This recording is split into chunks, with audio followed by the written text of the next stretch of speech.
Does it feel like every part of your life is divided? Every scenario, every environment, your church, your school, your work, your friends, left, right, conservative, liberal, religious, secular. It seems you always have to take a side. This is a conversation between a progressive Christian and a conservative atheist who happen to be great friends. Welcome to Living on Common Ground. Do you think if we met today, we would still be friends? I don't know, but we're friends now. A mob is no less a mob because they're with you. Man, so what? We won a few games. And y'all fools think that's something? Man, that ain't nothing, y'all. And you know what else? We ain't nothing either. Yeah, we came together in camp. Cool. But then we're right back here and the world tells us that they don't want us to be together. We fall apart like we ain't a damn bit of nothing, man.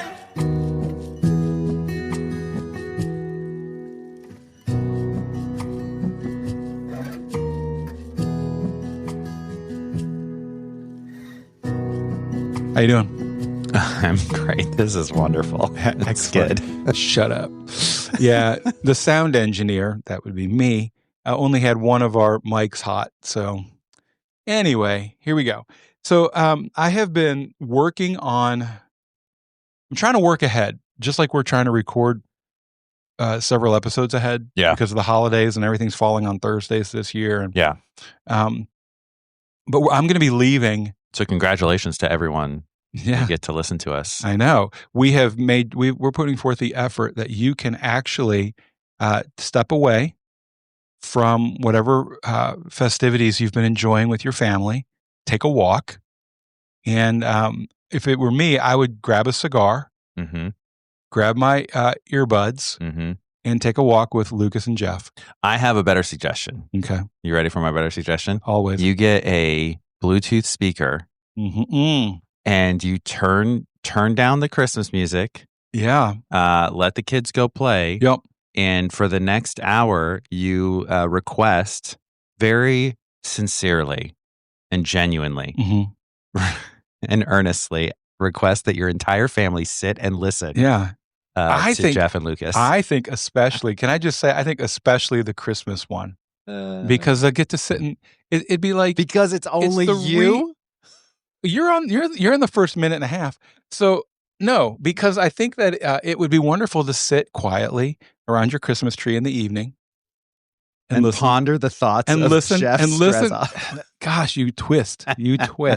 No, and listen to the telling of the Christmas story.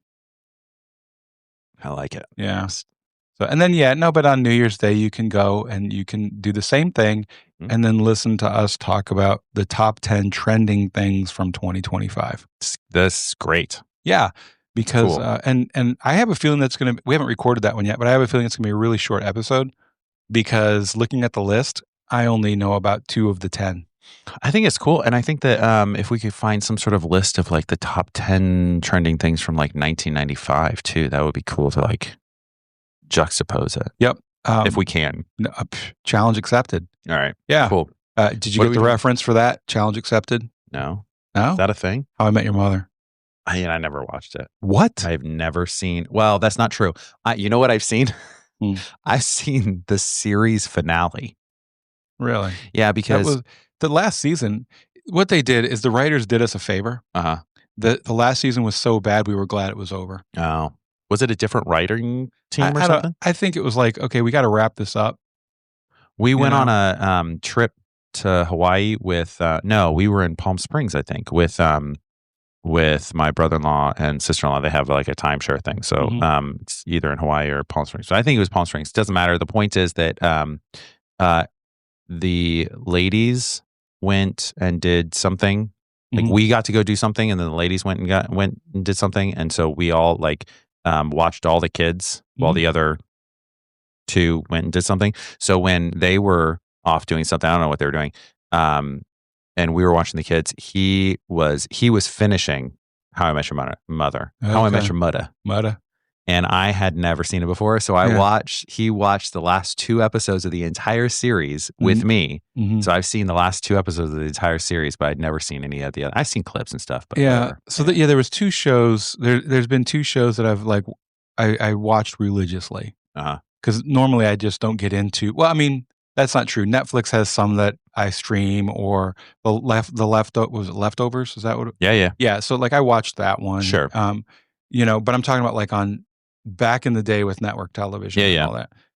There were like appointment shows for you. Yeah. How I Met Your Mother Mm-hmm. and The Big Bang Theory. How I Met Your Mother. Yep. And The Big Bang Theory. But most shows never really did that for me. Okay. Mm-hmm. So working ahead, I made a list this week of all the things that I needed to get done before I leave on Christmas Day. So we're leaving on Christmas Day. We're heading to New York to go see Denise's family. Nice. And her sister's the only one that lives there anymore, with her husband and our niece and nephew. I was going to say, because your mother-in-law she lives with us, right? And so anyway, so I've got to get things done at work through January 4th. Yeah.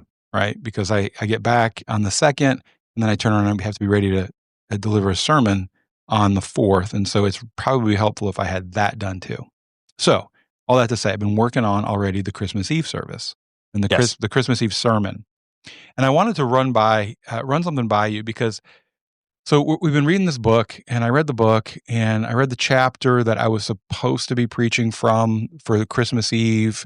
And because we've been doing it all Advent, and I've kind of struggled with the sermons because I read them and I'm kind of like, I don't necessarily agree with the theology of the author, and I'm finding it. But I mean, I'm enjoying her take, and I'm enjoying her book, and I'm enjoying the book. I'm not bashing the book, right? Yeah. But I read the one. It was supposed to be a letter written by Jesus about Christmas. Okay. And I read it. And I thought, because they're all letters from. Yeah, it's called Season's Greetings, and it's letters from people that are connected within the Luke and Matthew Christmas. And it's made up. They're made up letters. Yeah, I would call it midrash. It's cool. I like it. Yeah. I liked it. I don't dislike the book, but when if I were just reading it, I think I would enjoy it. But having to then turn around and share it. Yeah, I get that. As a sermon, that became difficult for me. Yeah, because you got to figure out, how can I say this in a way that feels like I am telling the truth as I understand it? Yes. Yeah. Yep. And so the Christmas Eve one was going to be the letter from Jesus. And I read it, and I was like, ugh. Mm-hmm. That was just, I didn't like it. Mm-hmm. I did not like that chapter. Because you're not a fan of Jesus. I know. There you go. Mm-hmm. And we're glad you tuned in today. No. That's not true at all. I'm a big fan of what I have been told about Jesus. Mm-hmm. So anyway, but it just felt really, really shallow to me. Okay, sure. Okay. And so what I did is I decided, well, what if Simeon wrote a letter? Because he's not in the book. You know who that is in the story? The old man who shows up at the temple the same day that they're going to be snipping Jesus. And says, "This is the Messiah." Is it that one? Yeah, he's like, I've been waiting. told that I would die, I'd get to see God's and now anointed, I can die. And now, right. Okay, so I took it. I went that way. But anyway, I was reflecting on all of that. For a long time, I had in my mind, because I did all the memorizing Bible verses and all the stories, and and so I really felt like I knew all. There's not really any stories you can talk about that I didn't know the cliff notes. Yeah. For a long time, I thought that guy's. I had it in my head that guy was Methuselah, because oldest, right? And so in my mind, I connected the reason he was the oldest is because he had lived until he could see the Messiah. Anyway. That's interesting. When I was adult, I reread it and I was like, oh wait, that's not the same guy at all. Yeah. Anyway, go ahead. So one of the things I do now is the first thing I want to do is I want to ask a ton of questions when I'm reading, because then that leads me to theological reflection on how would I answer those questions. Sure. Right. So what questions come up from reading? Yeah. So things like, why in the world would new parents of an 8-day-old baby allow a stranger to hold their baby? That was a question I had, and and like all these other questions. But one of the things, and this actually came from reading the book, it was something she said in her book that got me thinking. And so I want to read to you what I wrote, and then I want to get your impression and your thoughts on this. All right. Okay. So this is what I wrote, and it may or may not make it into my Christmas Eve sermon series because I'm trying to not also, I don't want to be, I actually try not to be a jerk. And so sometimes I think like, am I what I saying kind of being a butt? Mm-hmm. And do I need to say, not that I don't believe in what I'm saying, but is there a better way to say it? Right? Sure. Okay. So this is what I wrote. That's nice of you. Thank you. I should probably think about that every once in a while. So this is what I wrote. There's something special about Christmas, isn't there?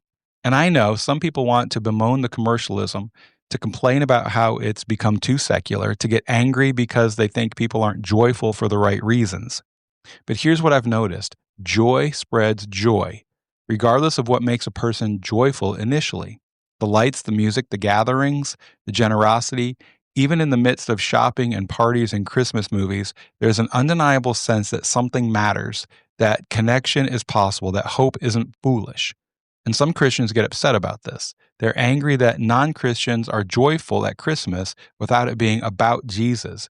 They want to police other people's joy, to determine whether it's legitimate based on its source. I find this anger ridiculous. Think about what we're doing when we get angry that someone else is joyful. We're essentially saying your joy doesn't count because you're not joyful for the right reasons. Your experience of connection and hope and generosity is invalid because you don't share my theology. That's not just ungenerous, it misses the entire point of what we're celebrating. Christmas holds real power to bless poor and rich alike, to heal the brokenhearted, to mend relationships, to change lives. And for some, that feels like magic. And I believe that's okay, because what we're celebrating isn't confined to one religious tradition or dependent on correct theology. What we're celebrating is the incarnation, the truth that the organizing principle of reality, the logos, the energy that holds all things together, became flesh. And that principle, that energy, that divine love is working everywhere, not just in people who use Christian language, not just in those who believe the right things about Jesus. Everywhere people make space for connection, wherever generosity emerges, wherever hope rises despite circumstances, that's the Christ at work. So there you go. What I decided is it really bothers me that we get so upset because looking at it, it seems to me like it seems to me like there are some of us who get angry because people are experiencing joy for what we believe is the wrong reasons. Sure. And that, like, why would you want to steal someone else's joy like that? Especially if, like, I just don't get it, right?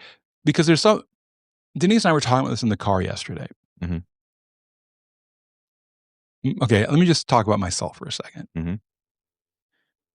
I don't like to go to the mall. Okay. I just don't. I don't like crowds. Mm-hmm. But for some reason, like this time of year, I have more patience. Mm-hmm. I can get in traffic, and I just seem to be okay with it. Like I just sit back. I listen to either a podcast that I'm listening to. Lately, I've been listening to ours. Mm-hmm. And so I would recommend everybody do that and then share it with people that you care about. And then but I also, of course, like most people I know, I'm listening to a lot of Christmas music at this time of year. And I just sit back and the traffic doesn't bother me. I get to the store. Like Saturday, we're planning on going to what's it called? The Galleria down in Franklin. Mm-hmm. The really big. Anyway, I can't think of it. I don't know. I'm not familiar with this area. There's a big Galleria mall back where we're from, like in town. Yeah, and that's where everyone goes. And I know that what's going to happen just is went actually in Franklin. Yeah. Anyway. Okay. Yeah, I'm gonna have to park. Like, I might bring my Nalgene bottle for the hike over to the mall. Right. But I'm okay with that. Put on your Camelback. Yeah, but I'm okay with it. Like, and we're going to go to eat. We'll probably want to eat in the food court, and we'll have to eat standing, right? Sure. And I seem to be okay with that. Any other time of year, I'm like, I'm not going. Mm-hmm. But I'm not the only one that seems to have more patience, mm-hmm. more willing, like sort of a little more generosity Yeah. Right. A little more joy. Yeah. And I want to know, first of all, why Christians would want to steal that from people. And second thing I want to know is what is it about this? And if we could figure it out, Mm-hmm. how could we recreate it year round? Or would it then eventually, would we just return to our default? Like, is it what keeps it sort of that for us is that it is a short period of time. We can sustain it for like a month, but any longer than that.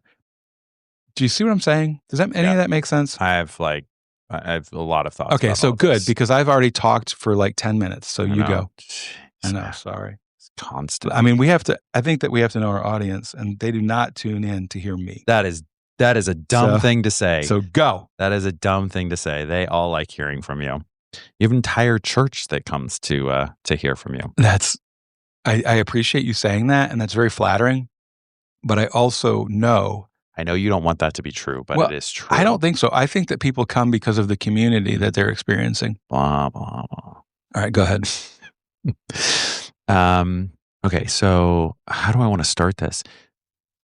I really like the description that you have of how you feel when you're during the Christmas season. I experienced that too. Mm-hmm. I don't think it could be sustained. I think that this is something really, my kind of conscious thought about this is that this is something very ancient, and it has to do with the seasonality of life on a planet that's evolved in a elliptical orbit that creates hot times and cold times because of its proximity to the sun. I think it really all goes back to that. And for some that are trying to translate that, what Lucas is describing is what we would call seasons. Yeah. Okay. It's seasons. And I think that all throughout human history, mm-hmm. that we have archaeological record for, and certainly that we have written records for, this time period in the middle of winter has somewhere around there has been a season of stopping, feasting, celebrating, quiet, that kind of thing. Mm-hmm. I think some of the reason that it feels like you can be more patient, and when I say you, I mean in the general sense, because I feel the same thing, is that we have a sense that our entire society has less expectation on us. We all have less expectation. It's similar to if I lost my source of income tomorrow, that would be a disaster and a tragedy. Mm-hmm. If everyone in the society lost their source of income tomorrow, yes, there would be a lot of chaos, but there'd be a sense in which there would be like a freedom in that. It's kind of okay because everyone has, and so we're now all on the same. I think it's the reason we all enjoy the post-apocalyptic story genre, because it feels like a level of freedom. We're all dealing with it at the same time. All the expectations are dropped, kind of, right? Like if there was some sort of apocalyptic thing that happened, well, I don't have to worry about my credit card bill. Yeah. So there's a mundane kind of responsibility thing that is gone. I have other responsibilities, but that's gone. Anyway, so I think that we have this kind of seasonality thing. And then it has gotten, and it's been codified in different ways in different societies through the religious traditions. And I think that's great. I also think that Christmas you could call Christmas secular in Western society. At this point, Christmas is a secular holiday. I don't disagree. And that's okay. I think that's okay. And I don't actually think that it takes away from the religious aspect of it. Also, I'm going to defend the kind of traditionalist religious people, I don't actually think they're trying to steal the joy. This is what I think actually happens if I'm going to give them the benefit of the doubt, because I totally understand what you're talking about. Yeah, just real quick, I could easily be convinced that they're not intentionally doing that. Yeah, and that's kind of what I'm getting at. I do think that I do think that people will do this. I think people will do this in all sorts of areas of their life, and I certainly see the result of it, which is what you're talking about. If you online now, you'll see it all over the place. And when I was growing up, you would hear it all. The Jesus is the reason for the season. That type of the Christ back in Christmas. Yeah, that type of thing. Yeah, absolutely. I mean, my grandmother would get really upset when people would write out Christmas as Xmas. Very, very upsetting to her. Do you remember how the red cup wars? Yeah, of course. Yeah. Yes. There's all of that. Okay. I think psychologically what happens is a person has an inner feeling of dread that they themselves, that I myself am not approaching something correctly, and then projects that outward as an admonition for the world, right? That's what I think is the source of most of it. Obviously, it can go, sideways and whatever. And also, I don't think you need to give the admonition outward. I think you could just look inward. Okay. Yeah. So a couple thoughts. One is, I would imagine that nobody is thinking to themselves, I want to steal people's joy. Right. And so let's go with but I do think that is the result, is that what we're actually trying to do is steal people's joy. Say you're doing it wrong. Wrong. Right. And so go to the internal admonition thing you're talking about, right? Yeah. And so again, one of these things that we do that what I would like us to be able to just pause for a moment as humans every now and then and say, why am I doing this? And what am I actually trying to do? Yeah. Right. Because then what happens is I don't like the feeling that I'm having right now. Right. And right now, I'm having wonderful feelings. So I'm just putting myself into the situation we're trying to describe. So I say, I begin to feel like I don't like this feeling. I don't like the disequilibrium. I'm like, maybe I'm not joyful for the right things, and I may not be thinking it that way, but there's something that I'm not liking. And so what we do now, again, I don't think we consciously do this, is I'm going to take this feeling and make you feel it, right? So that I don't have to. Yeah, there's a very common psychological term for that, and I'm probably it. I think that is accurately described as projection. I think that's projection. Okay, where I think you're projecting your own feelings onto somebody else. Like you're saying, like I'm not angry. Why are you angry? Kind of thing. Yeah. I get that. I might be wrong about that term. Because I feel like, I see what you're saying, but it feels to me like it's a little more internal. Even like I think we've taken. That is like, I'm angry. Why are you angry? Like we do that unconsciously too.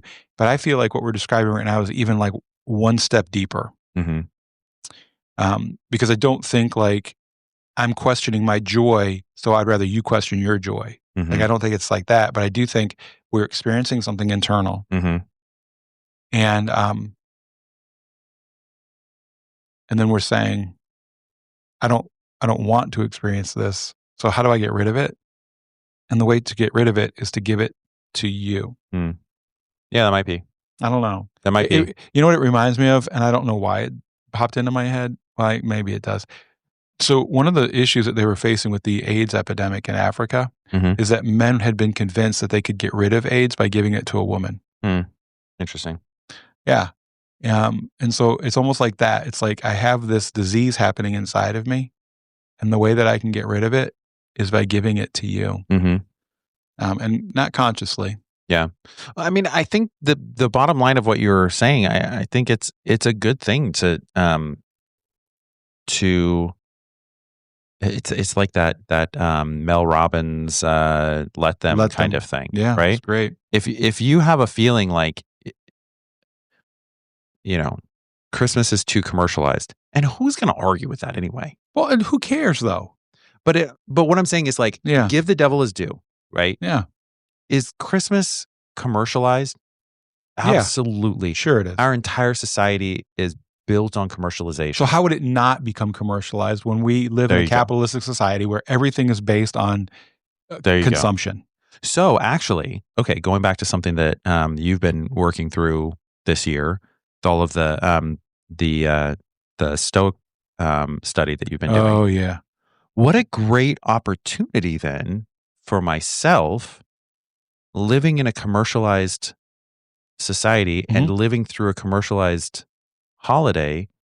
This is thank you for the opportunity for me to look to be confronted with my own I love it. Commercialization or whatever. Yeah, no, I think that's fantastic. Because all right, this will be really interesting to me. Maybe instead of trying to change the society, I could take it as an opportunity to change myself. The stoic understanding of what can I control and what can I not control. Yeah. I cannot change at this point our society's approach to celebrating Christmas. Yeah. Right. But what I can do is reflect on my own feelings about that, my own how do I live, like you said, how do I live within this capitalist society?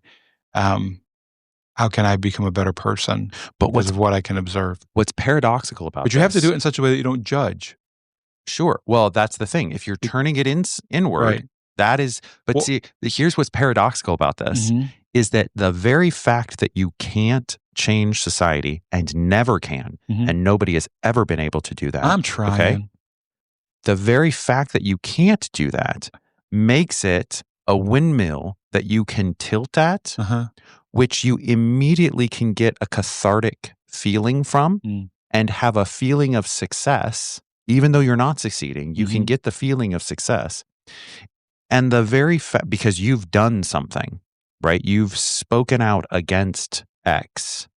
Therefore, you've done a thing. You can get the feeling internally. Whereas you actually have the power. I actually have the power to change myself, which makes it much more difficult to turn toward that.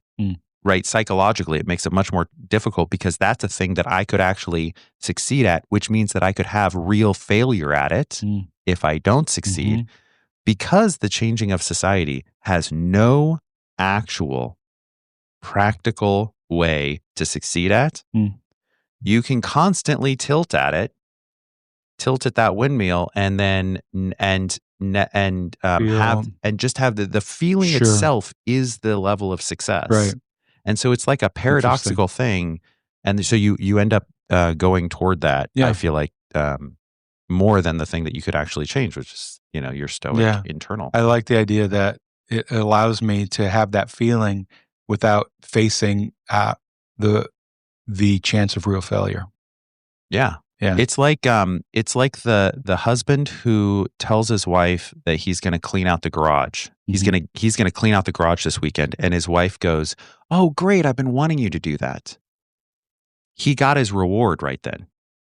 That's his reward. He got the payoff right then. And then if he doesn't do it, it's okay psychologically because he got his reward when she gave him that. It's so funny. So yesterday I actually confessed something like that to Denise. Right. So I should be writing down. I have some other thoughts too. But she called me in the middle of the day and she smelled burning. They were she doing some laundry. And all of a sudden, the dryer started smelling like it was burning. They quick turned it off. They called me. And so I packed up my stuff and I went home. And my initial thought was, well, call the repairman. What am I going to be able to do? So I went home and I pulled up YouTube videos and I decided I could probably figure this out myself. And so I started taking the dryer apart. And I found actually the burn. I found it. Okay. And then I was like, I think I can fix this. Like, it wasn't what I thought it was initially, because like I ran it and I read the error because it's one of those, it's like got all the bells and whistles now. Right. It shows you Star Trek washing machine it was or like, whatever. Yeah. it was like HE error, and I was like, oh, what does that mean? And I looked at it's heating element. That makes sense. Okay. So I was like, I just got to get to the heating element. And then, but as I started taking it apart, all of a sudden I found char marks on the control board. Okay. And I was like, oh, it's there. And I was like, I just have to pull out the control board. I'll replace the control board, $150 instead of $1,000 for a dryer, right? Yeah. And so then I tried to unhook the wiring harness, and the wiring harness was messed up. Mhm. Anyway, long story short, I wasn't able to fix it because by the time I would have bought all the parts, I would have spent probably close to $500. And at that point, and I'm not even sure I would have fixed it yet. Right. So that's how they get you. Right. So we're driving over to Lowe's, and Denise tells me how she's like, I just can't believe that you can actually. She goes, I'm always impressed by how you. Okay. And I told her, I said, the reason I do the things is because I like to impress you. Sure. I like that feeling. Even if, so anyway, I'm not doing it because I want to fix a dryer. I'm doing it because I want the affirmation from my wife that I tried to fix the dryer. Yes. And I think that goes with what we're talking about. It does. Yes. At but least if in my you mind, actually fix it. Oh, then that's fantastic. Yes. But what I'm saying is, I'm speaking to myself. Yes. The husband who will say, I'm going to do X. Then there's no reason to actually. And then she gives me the affirmation. I've already got my reward. I got my cookie. I don't need to clean the garage anymore. That's right. I don't have, she gave me the reward before I did the chore. Yeah. Well, and I guess what I was saying is that I felt rewarded even though I failed in fixing the dryer. So. Okay. I can see the I still felt successful. The parallel there. I still felt successful even though I never fixed the dryer. Yeah, that's interesting because no, I can see that. I can see that. Because then we go and we drop $800. You got to pay off. Yeah, and I still, but I felt good. I was like, hey. Anyway, that's so interesting because I feel exactly the opposite. It is a confirmation of my impotence as a man. That's so funny. As an adult. As a human. Yeah. So here's the things that I find interesting, and I don't understand why we get mad at them. Okay. About the holidays. Hit me. All right. And then you're going to respond to this, and then we're going to wrap this one up. Cool. All right. So I don't understand why people get mad when people decorate before Thanksgiving. Right? Okay. People get upset about that, right? Yeah. I don't understand why people get mad if you're listening to Christmas music and it's not between Thanksgiving and Christmas. I don't understand that. Mm-hmm. I don't understand why people get mad if you don't say Merry Christmas, but you say Happy Holidays. Mm-hmm. I don't understand. Let's see, what else don't I understand? Those are the big ones. I don't understand the anger at businesses for making it not just about Christmas, but about all of the holidays. Mm-hmm. I don't understand the anger, and this one seems very hypocritical to me, the anger of the commercialism while we're at the mall shopping for presents for our families. Mm-hmm. I just don't understand it. So those are just a couple of the ones that pop right into my head. I'm sure if I sat down with a piece of paper and gave myself 30 minutes, I could come up with a really good list. Mm-hmm. Thoughts? Any thoughts on that? In reverse order, we already addressed the commercialism thing while you're shopping. Okay. I think that's methinks thou dost protest too much type situation. Say that one more time. I think that's just somebody telling on themselves. It's how they feel and they're projecting it. That's what I think most of the time. Okay. The one about the businesses I think is really interesting. So I think what it actually does is reflect a sense that I've lost my cohesive community, and by extension, I've experienced the thing that everyone experiences, which is I've lost my childhood. I think that's where it stems from. The anger at or the frustration at businesses that want to acknowledge, different cultures, holidays, and that kind of thing. I think it really stems from a sense that people have, whether it's true or not. I don't know that it matters because it's their experience, which is I used to have this village, and we all knew the rules of the village, and we all knew the catechisms, and we all knew the heresies and the sacred things and the rituals, and we all had these things that were unspoken. And now I go into a business and I have a feeling like I'm 8 years old, and then they say Happy Holidays because they won't say Merry Christmas or whatever. That's how I'm feeling like they're doing, right? And sometimes, so I think there's a lot of different things there. So just to wrap up that thought, I think there's like kind of a feeling of dread that I've lost something. And I think that there's legitimately, you probably lost something. Some of it might be a loss because society has changed. Some of it is just universal loss. It's what we all experience because all of us lose as we grow old. It's inevitable. You either die or you lose. That's what life is, right? I mean, that's the beginning part of life. There's whatever. But, and so I can kind of sympathize with that. I'm with you. I mean, I will just say, like, cards on the table. I don't have any problem with saying Happy Holidays. I like acknowledging the holidays. And also, I kind of grew up saying Happy Holidays or hearing Happy Holidays because in my mind, it was Thanksgiving, Christmas, and New Year's. In my mind, Happy Holidays meant that. Now, I will say that there are from time to time attempts to specifically not say Merry Christmas in like, say, a corporate store or something like that, where that has been a directive laid down to the employees, and you can kind of sense it from the employees. I'm doing this because I've been told to, kind of thing. Yeah. And I can understand a feeling of like, well, why were you told to? Like that.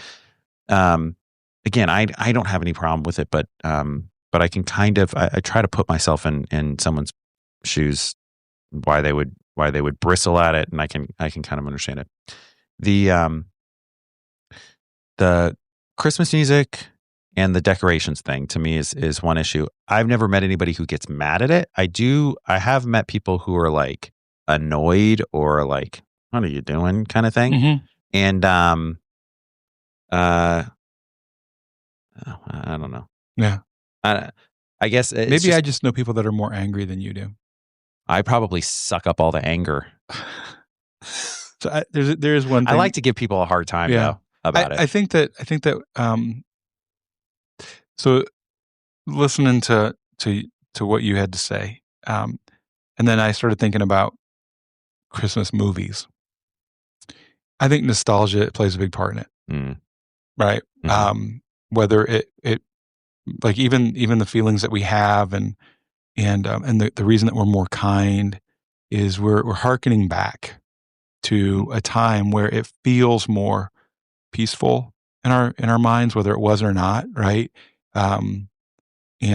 So like I think about some of my favorite movies, and some of them are old, right? So like White Christmas, I love White Christmas.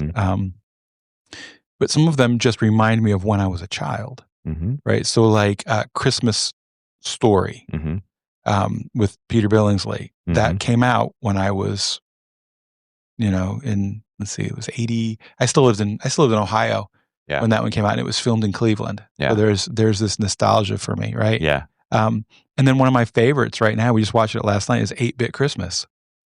I don't know this one. Oh my gosh, you don't? Do you have HBO? Yeah. Okay. You're a child of the 80s. Yeah. Nintendo? Yeah. Okay. Oh yeah. You need to watch it. I didn't know about that. I'm going to watch it today. It is about this. It's about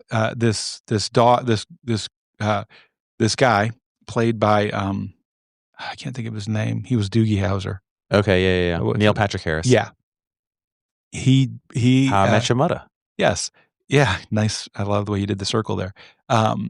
But he takes his daughter and they go back to his childhood home for Christmas.